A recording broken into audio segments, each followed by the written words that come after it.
설명해 주시고 그다음에 바로 나가셔서 사역 박람회에 참여하시면 되겠습니다. 자, 오늘 우리에게 주신 하나님의 말씀 우리 다 같이 일어나셔서 함께 읽겠습니다. 느헤미야 7장 1절에서 4절까지 말씀입니다.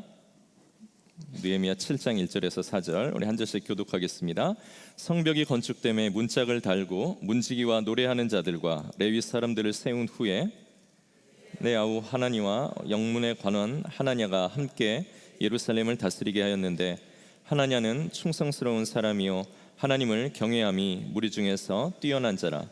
내가 그들에게 이르기를 해가 높이 뜨기 전에는 예루살렘 성문을 열지 말고 아직 파수할 때에 곧 문을 닫고 빗장을 치르며 또 예루살렘 주민이 각각 자기가 지키는 곳에서 파수하되 자기 집 맞은편을 지키게 하라 하였노니, 그 성읍은 광대하고 그 주민은 적으며 가옥은 미쳐 건축하지 못하였음이니라. 아멘. 우리 자리에 앉겠습니다. 자, 느헤미야 시리즈 더 펠로우십 7번째입니다. 오늘 말씀의 제목은 당신이 답입니다. 당신이 답입니다. 자, 우리가 7주 전에 느헤미야서 1장을 우리가 함께 시작했습니다. 여름이 될 때 우리가 어떤 부분에 좀 집중을 하면 좋을까 하고 그런 고민이 있었는데, 그때 떠오른 단어가 rebuild, 이 재건이라는 단어였습니다. 하나님께서 정확한 음성으로 제게 재건이라는 그렇게 말씀을 주셨습니다 라고 말씀드리고 싶지만 그런 일은 일어나지 않았습니다. 그런 일은 일어나지 않았고요. 좀 고민을 하고, 이 여름에 우리가 가족들도 휴가를 가고 또 뭐 한국도 방문하면서 우리 가족들 안에서 서로 관계를 위해 많은 좋은 시간들을 갖게 되는데, 마찬가지로 신앙적으로도 이 여름에 우리가 하나님과 그리고 또 우리가 교회를 함께 섬기는 우리 모두 간에 그런 좋은 시간과 관계들이 일어났으면 좋겠다 하는 그런 생각에서 정말로 하나님을 향한 우리의 태도, 그리고 우리가 서로를 생각하는 그런 관계들을 다시 한번 돌아보자 하는 의미로 재건하는 그런 계절이 되기를 소망하면서 이 느헤미야 시리즈를 계속 해왔습니다. 이번 여름에 느헤미야의 일들이 성경에서만 있었던 것이 아니라 우리의 교회 가운데서도 일어나고 있었고 또 일어나는 중입니다. 마치 느헤미야가 성벽을 이렇게 쌓아서 무너진 곳을 재건하고 보수하는 것처럼 우리 교회는 지난주 이제 커넥션 카페의 페인트 칠을 시작으로 이제 교육부서의 예배실들과 화장실들 그리고 여러 교실들을 레노베이션하는 그런 일들이, 이제 재건의 일들이 일어나고 있습니다. 다음 주에는 구체적인 계획들을 교회에서 여러분들께 공식적으로 알려드리려고 그렇게 지금 준비하고 있습니다. 그리고 이렇게 건물만 재건이 되는 것이 아니라 하나님에 대한 좋은 두려움, 이 경외함을 갖도록 우리가 말씀을 묵상하고 서로 나누는 이 큐티방이, 이제 큐티 나눔방이 매주 수요일 오전에 시작이 되어서 진행이 되고 있습니다. 그리고 우리 어린 아이들 교육부서의 아이들이 또한 영적으로 재건될 수 있도록 VBS와 수련회를 갖고 또 백투스쿨 기도회 그리고 새가족 환영회들을 통해서 우리 교회 안에서의 또 지어져 가야 하는 재건의 부분들이 잘 또 진행되고 있는 것을 우리가 이 여름 함께 말씀을 나누는 것 가운데 또 해나가고 있습니다. 또 초원지기들과 함께 신방을 하면서 우리의 관계를 재건하고요. 그리고 다음 주에는 말씀드린 것처럼 사역 박람회를 통해서 모든 유다의 백성들이 각자가 자기가 한 곳을 맡음으로 그 성의 안전과 평화를 지켜나갔던 것처럼 이곳에 있는 우리 교인들 모두 한 사람 한 사람이 하실 수 있는 한 가지의 일을 담당하면서 그렇게 교회를 함께 이루어 나가도록 그렇게 신청하고 참여하는 기회를 가지려고 합니다. 그래서 느헤미야서를 우리가 나누는 동안에 이 말씀 안에서 일어난 일들이 오늘 우리의 가정과 우리의 교회 가운데서도 일어나고, 그러므로 인하여서 우리 이번 시리즈의 제목처럼 하나님과 우리 사이에 더 펠로우십이 일어나는 것들을 경험해 나아가고 있습니다. 이제 느헤미야 시리즈는요, 오늘하고 이제 다음 주에 마지막으로 이렇게 마치려고 합니다. 그래서 지금부터 해왔던 것들을 한번 쭉 돌아보는 시간을 가졌고, 우리 다음 주 마지막 시간까지 하나님의 특별한 가르침과 은혜들이 있기를 우리가 기대하면서 계속 말씀을 나누도록 하겠습니다. 자, 느헤미야는 크게 두 부분으로 나뉩니다. 1장부터 7장까지의 전반부가 있고요, 그리고 8장부터 13장까지의 후반부로 구성이 되어 있습니다. 그래서 전반부인 1장에서 오늘 본 7장까지는 느헤미야가 수많은 대적들과 방해들을 이기고 결국 불가능할 것 같은 이 일을 52일이라는 빠른 시간 안에 완성된 성벽의 공사를 모두 다 끝낸 일이 오늘 1장부터 7장까지의 내용입니다. 그리고 후반부인 8장부터 마지막 장까지는 느헤미야가 성벽의 공사를 마친 후에 에스라와 함께 이스라엘 백성들과 그들 안에서의 어떤 영적 부흥을 위해서 어떤 일을 했는지, 어떤 노력들을 했는지 하는 내용이 이제 후반부부터 나오는 것입니다. 자, 오늘 읽은 말씀에서는 모든 성벽과 성문의 공사를 마친 후에 느헤미야가 어떠한 명령들을 내리고 지시했는가 하는 내용이 나옵니다. 지난주 말씀을 읽었을 때는 아직 성문을 다는 것은 다 되지 않았다라고 그런 상황이었었는데 이제 그것까지 모두 완성이 된 상황이 오늘 이 7장의 이제 내용입니다. 우리 1절의 말씀을 함께 보도록 하겠습니다. 성벽이 건축됨에 문짝을 달고 문지기와 노래하는 자들과 레위 사람들을 세운 후에라고 그렇게 1절의 말씀이 나오죠. 이제 느헤미야는 성벽을 전부 다 건축을 했습니다. 그런데 아직 이 성이 이 마음을 놓을 만큼 안전한 상황이 아니었습니다. 느헤미야를 죽이려고 우리가 지난주에 봤지만 5번이나 느헤미야를 바깥으로 끌어내려고 해서 느헤미야가 나오면 죽이려고 했던 대적들이 아직도 강력하게 호시탐탐 이 성을 무너뜨리려고 하고, 심지어 성 안에는 이 적과 한통속인 사람들이 있었습니다. 그렇기 때문에 조금만 방심하면, 조금만 분열되면 이 성은 이제 무너질 수 있는 아주 그런 위험과 위기를 가지고 있는 연약한 모습의 성이었습니다. 그래서 느헤미야는 이 성의 안전을 지키기 위해서 어떻게 합니까? 첫 번째로는 게이트키퍼, 문지기들을 이제 각 문마다 세우게 됩니다.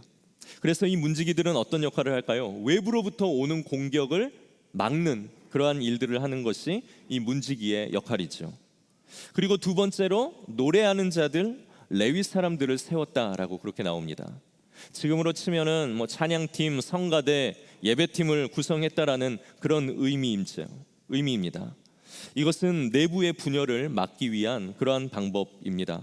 모두가 하나님의 말씀을 듣고 하나님께 예배할 때, 그분의 말씀에 순종할 때에 그 안에 있는 모든 사람들이 하나의 목적을 갖게 되고 분열이 아니라 서로를 위한 돌봄이 이루어지기 때문에 이 느헤미야는 성 밖에서 오는 적들을 방어해야 했기도 했지만 그 안에서 노래하는 자들, 하나님을 예배하기 위해 세워진 사람들을 세워서 예배를 세워나가는, 그럼으로써 하나의 영적인 분위기를 갖는 그러한 노력을 기울였던 것입니다. 그리고 느헤미야는 예루살렘 성을 맡아서 돌볼 책임자로 2명의 사람을 임명합니다. 그 이름이 뭡니까? 하나니와 하나냐입니다. 2명인데 이름이 계속 하나냐 이렇게 물어보고 있죠. 그런데 2사람입니다. 하나니와 하나냐의 뜻은 은혜로우시다, 주는 은혜가 깊다라는 아주 좋은 뜻을 가지고 있습니다. 하나니는 어떤 사람입니까? 우리가 느헤미야 1장에서 본 것처럼 느헤미야가 지금 페르시아의 왕의 궁전에서 자기의 일을 하고 있을 때 유다의 그 어려운 상황, 비참한 상황을 보고 느헤미야에게 와서 그것을 이야기해 주므로 이 성벽 공사가 시작될 수 있게 만든 장본인입니다. 그렇기 때문에 이 하나니가 이 다 완성이 된 예루살렘 성을 관리하고 돌보는 것에는 틀림없는 사람이죠. 자격이 충분합니다. 그리고 두 번째로 하나냐라는 사람이 나옵니다. 하나냐는 2절에 보면 그가 어떤 사람이라고 성경에 이야기합니까? 하나냐는 충성스러운 사람이요 하나님을 경외함이 무리 중에, 모든 사람 중에 뛰어난 사람이다 라고 그렇게 이야기합니다. 그 사람이 오늘 이 성을 관리하고 돌보고 다스리는 리더가 되었다라는 것이죠. 여기 나오는 충성스러움의 의미는 확고하다, 그리고 바르다, 성실하다라는 그런 의미입니다. 그런데 이것은 세상이 말하는 성실함, 세상의 바름, 세상의 확고함과는 종류가 좀 다릅니다. 왜냐하면 하나냐가 가졌던 그 충성스러움은 다르게 생겨난 충성스러움이기 때문에 그렇습니다. 어떻게 생겨났을까요? 바로 그 뒤에 나오는 말씀이 이 근거가 됩니다. 하나냐는 충성스러운 사람이요 하나님을 경외했던 사람이다.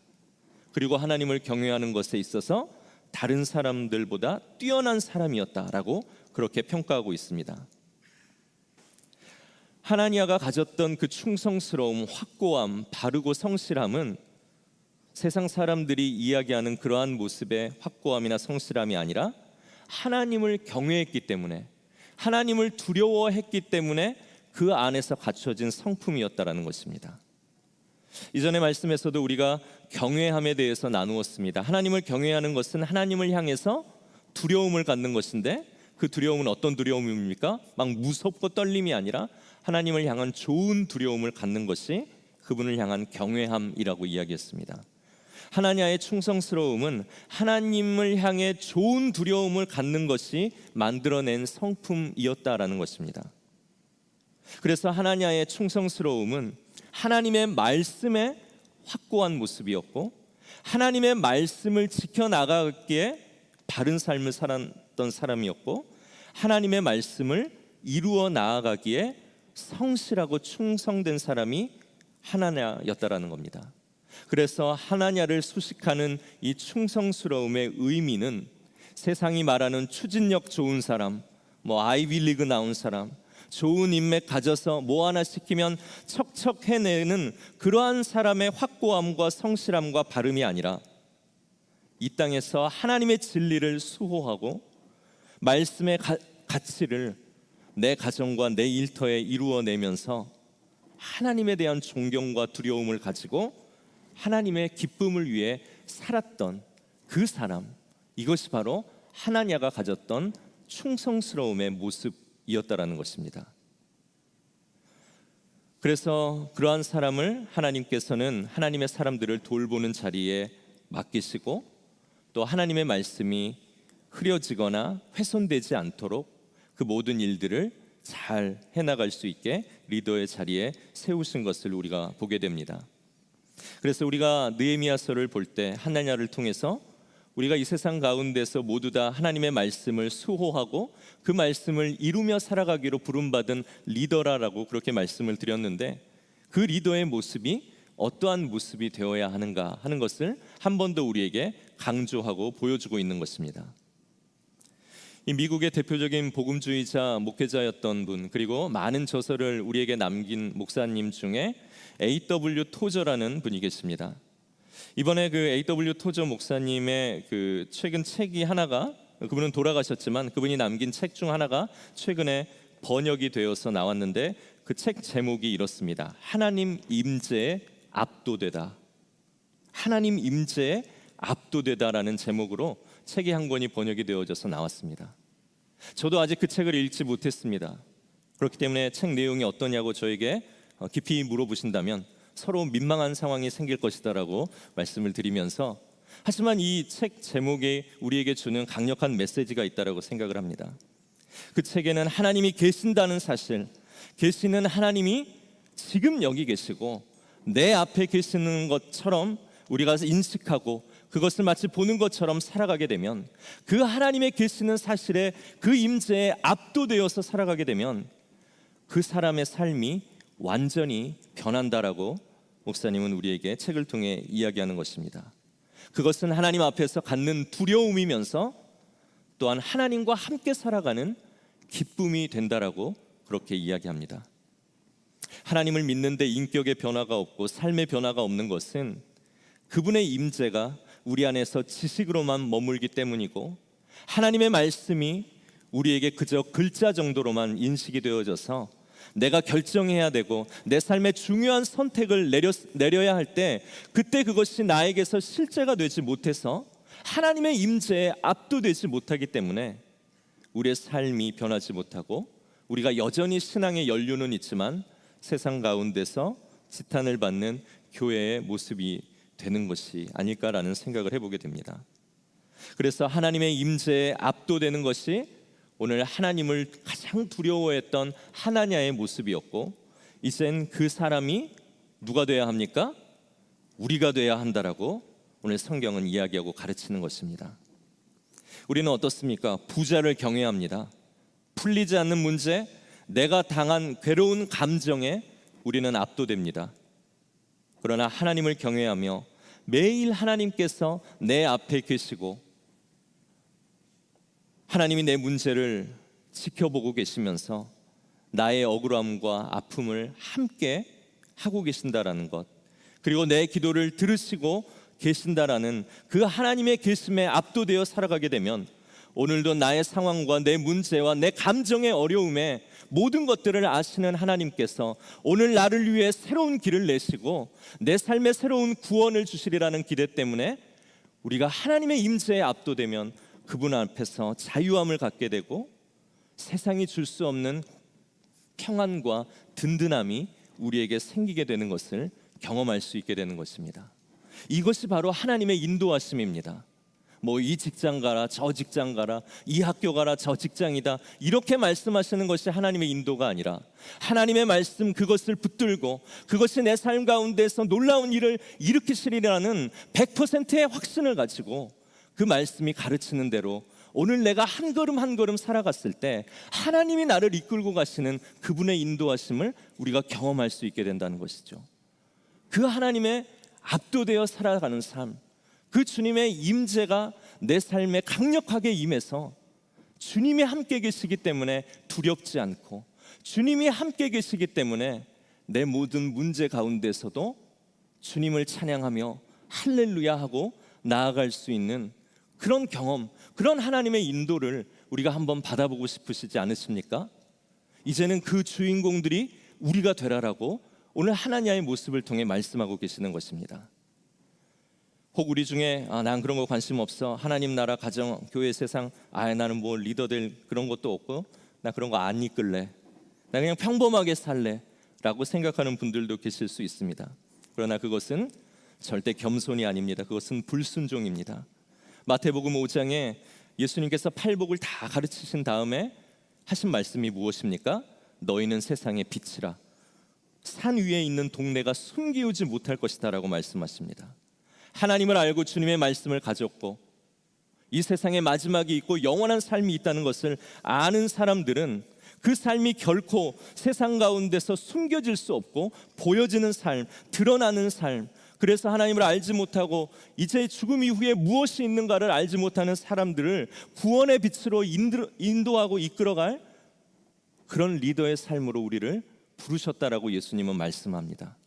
그것이 우리가 태어난 이유이고 이 땅을 살아가는 목적이고 이 땅에서 예수님을 만나 복음을 알게 된 우리에게 주어진 사명이라는 것을 예수님이 가르치고 계시는 것입니다. 그래서 예수님을 믿는 당신, 하나님의 말씀을 아는 당신, 천국과 지옥에 있음을 믿고 심판과 영원한 생명이 있다라는 것을 믿는 당신이 오늘 가정과 자녀들과 세상에 답이 되어야 한다라고 오늘 말씀하시는 것입니다. 이 시간 약간 졸리실 텐데 옆에 계신 분들에게 이렇게 인사해 주시길 바랍니다. 당신이 답입니다. 당신이 답입니다. 이렇게 생각하실 수도 있어요. 우리 남편은 노답인데, 우리 아이들은 지금 노답인데.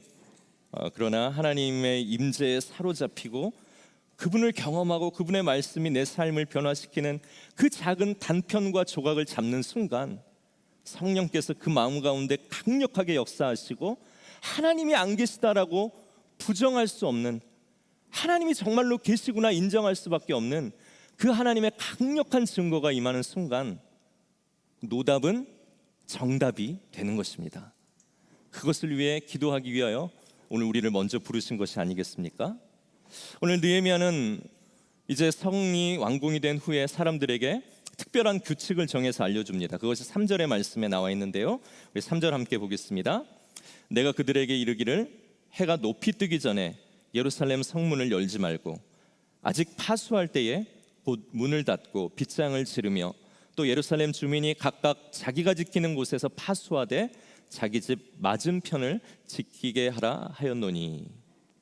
해가 높이 뜨기 전에, 이것을 어떻게 해석해야 되는지 신학자마다 조금 의견이 다르지만 보편적으로 받아들이는 것은 해가 완전히 떠오르기 전에 성문을 열지 말라는 것입니다.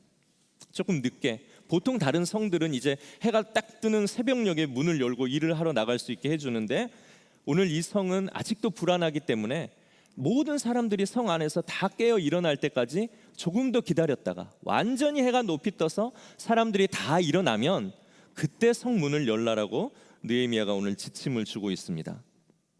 그래야지 적들이 쳐들어왔을 때 그 적들을 막아설 수 있는 힘이 있겠죠. 그리고 두 번째로는 문을 닫을 때도, 성문을 닫을 때에도 완전히 해가 진 다음에 닫는 것이 아니라 아직 성문을 지키는 사람들이 있을 때에, 해가 남아 있을 때 성문을 닫으라 라고 이야기를 합니다. 그리고 절대로 네가 지켜야 하는 그곳에서 벗어나지 말고 그 자리를 잘 지켜내라라고 그렇게 지침을 주고 있습니다. 그리고서 이제 느헤미야가 이렇게 지침을 준 후에 이제 5절부터 보면 우리가 읽지는 않았지만 이제 끝까지 거의 70몇 절 되는 이 엄청난 분량을 성 안에 살고 있는 사람들의 족보로 7장이 채워져 있는 것을 보게 됩니다. 왜 여기 갑자기 족보가 등장한 것일까? 우리는 의문이 가고 또 의문이 안 가면 그냥 또 생각 안 하고 그냥 나오나 보다 또 이렇게 읽어 가실 수도 있습니다. 그런데 이것은 당시 성 안에 부족한 인구 문제와 관련이 있습니다. 여러분, 미국이 강대국이죠. 중국과 인도도 우리가 좀 이렇게 아주 막 잘 사는 강대국이다라고 이야기할 수는 없지만 그 나라의 영향력과 힘을 무시할 수가 없습니다. 왜 그렇습니까? 가장 큰 이유는 인구 때문에 그렇죠. 인구는 곧 경제력이고 인구는 곧 군사력입니다. 무슬림이 왜 강하게 확장됩니까? 그들의 아주 중요한 전략 중에 하나가 많은 자녀를 낳는 것이기 때문입니다. 기독교가 왜 감소합니까? 그것은 세상이 교회를 지탄하고 힘들게 해서라기보다는 결국 기독교의 인구가 감소하기 때문이다라고도 보게 되는 것이죠. 하나님께서도 자기 백성을 만들기 위해서 애굽에서 400년 동안 머물게 하면서 70명으로 시작한 사람들이 60만이 넘는 숫자로 불린 후에야 결국 그 사람들을 출애굽시켜서 하나님의 나라를 만드는 계획을 이루어 나갔습니다. 인구는 매우 중요하죠. 느헤미야가 지금 성을 다 만들어 놨는데 지금 성 안에는 사람들이 부족한 상태입니다. 우리 4절의 말씀을 한번 보겠습니다. 그 성읍은 광대하고 그 주민은 적으며 가옥은 미처 건축하지 못하였음이니라. 성은 지금 넓고 광대한데 거기에 사는 사람들이 너무나도 적었다는 겁니다. 인구가 적어서 마을이 잘 형성되지 않는 그런 상황입니다. 성벽과 성문이 다 파괴되었기 때문에 성 안에 살기보다는 성 밖으로 나아가서 더 안전한 곳을 찾아 사는 것이 그 당시 상황이었습니다. 그래서 아침에 늦게 문을 열어라, 밤에 해가 지기 전에 좀 일찍 문을 닫아라, 자기 자리 떠나지 말고 그곳을 잘 지켜라 하는 이러한 모든 느헤미야의 지침은 결국 알고 보면은 인구 부족 때문에 나온 처방이었습니다. 만약 성 안에 사람들이 막 북적이고 일찍 사람들이 일하러 가도 그 성을 지켜줄 사람들이 충분하다라면 충분히 일찍 열고 또 늦게까지 문을 닫았을 것입니다. 그러나 지금 그런 사람들이 없죠. 그래서 느헤미야는 포로에서 귀환한 사람들이 지금 누가 이 성에 현재 살고 있는가를 조사하고 그 성 안에 있는 사람들을 격려하고 또 성의 안전을 위해 필요한 인원들이 얼마나 되는가를 조사한 후에 성 밖에 있는 다른 사람들이 이곳으로 와서 살 수 있도록 그렇게 현실을 파악하기 위해 오늘 족보를 그곳에 쭉 기록하면서 성 안의 상황들을 보여주고 있는 것입니다. 늦게 문을 열고 일찍 문을 닫고 하는 것은 임시 방편입니다. 정말로 중요한 것은 어떻게 이 성 안에 사람을 채워가야 하는가가 오늘 이 느헤미야와 유다 사람들이 풀어야 할 숙제인 것이죠. 어떻게 해야 되겠습니까? 성 안에서 열심히 아이를 낳는 것도 한계가 있고 시간적인 어려움이 있죠. 제일 중요한 것은 많은 성 밖의 사람들이 그 안으로 들어와서 살게 하는 것이 가장 효과적인 방법입니다. 그럼 어떻게 해야지 성 밖에 있는 사람들이 성 안으로 들어와서 살 수 있을까? 그것은 성 안에서 일어나는 신기한 것들을 보면 가능하겠죠. 성 밖에서는 도저히 한 번도 본 적이 없는 신기한 일들이 성 안에서 지금 일어나고 있다는 소식을 들으면 사람들이 들어오겠죠. 다른 성에서 느낀 적 없는 따뜻함과 사랑의 말들이 이 성 안에 있다라고 들으면 오늘 사람들은 그곳으로 들어올 것입니다.